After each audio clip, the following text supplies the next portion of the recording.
The NBA needs to get some type of grip on this complaining after every call. There was a team in the NBA playoffs last year that I will not mention because then I'll never get any clients from them.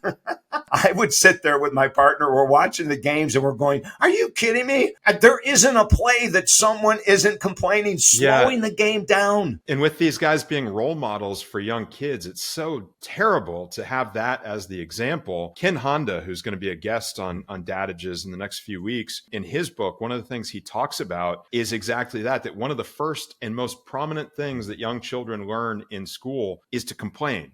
And their biggest complaint is, that's not fair.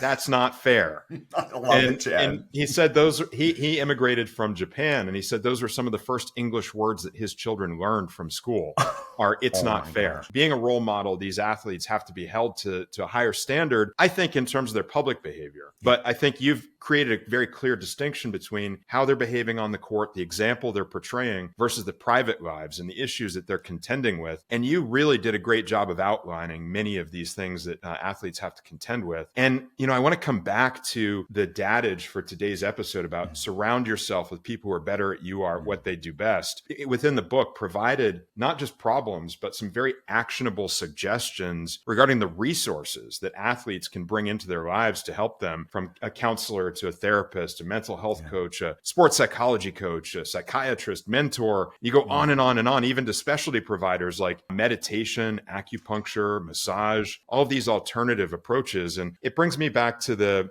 notion that I hear a lot in bringing up young kids in particular, which is it takes a village. It really does take a village to help these professional athletes go out and do what they do. Can you expand more for us on the resources that are available and how elite level athletes can tap into these things for their benefit and to maintain the longevity and happiness of their career? Most of the elite athletes, Chad, have what they'll call their guru with nutrition and their guru with physical training and their guru with mental mindset training and everything.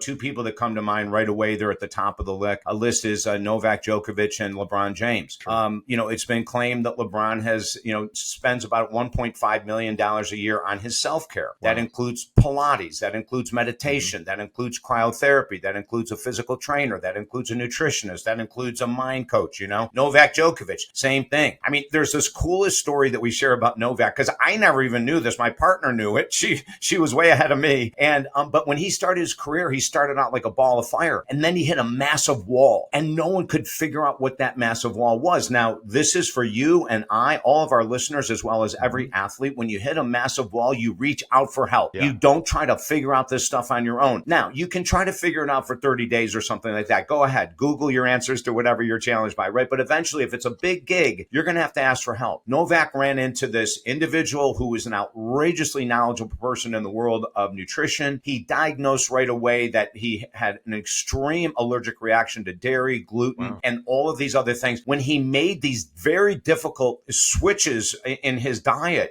going vegan, from eating a quote unquote normal diet to vegan, no dairy, everything organic, is very difficult, for anyone to do. And yet he says in our book, that change combined with his psychological, spiritual work, which includes hugging trees, by the way, Chad, he hugs trees with his family. He's literally a tree hugger. He is a true tree hugger, and he admits it without any hesitation, right? And he talks about, walking on earth through sand, through grass to ground ourselves, the spiritual lives. And this is one of the things I really try to help all of my professional athletes with, is we need to add that spirituality. We need to add that leadership. And who is the best coach in the world that I've ever run into in regards to doing that at a professional level, who won, I believe it was 13 NBA titles as a coach? If you have any idea who I'm talking about, he was an innovator. He still is. Coaches still are not catching up to how brilliant this freaking guy was. Listen, you win 13 freaking titles. Don't you think every coach in the world would be doing what that coach did? Yeah. And we're talking about Phil Jackson, Chicago and Los Angeles. He had them. I'm getting chills right now.